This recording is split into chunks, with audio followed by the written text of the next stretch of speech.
Бірде Мұхаммед пайғамбар серіктерімен сұхбаттасып отырып былай дейді: Әбіліс адамның ұлықтығын мойындамай тәкаппарлық қылды.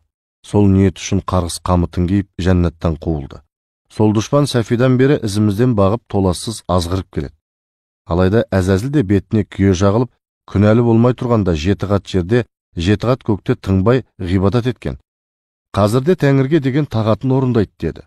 Сонда бір серігі таң қалып: Я Расулалла, Әбілісті адам сияқты күнде Құдайға құлшылық ете ме деп сұрады.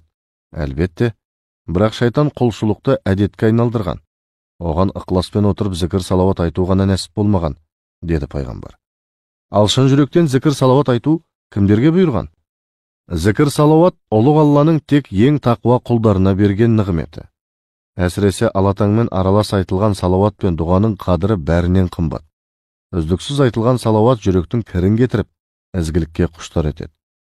Көңіл айнасына кір шалмас үшін үнемі зікір мен салауат айтып жүріңдер деген екен.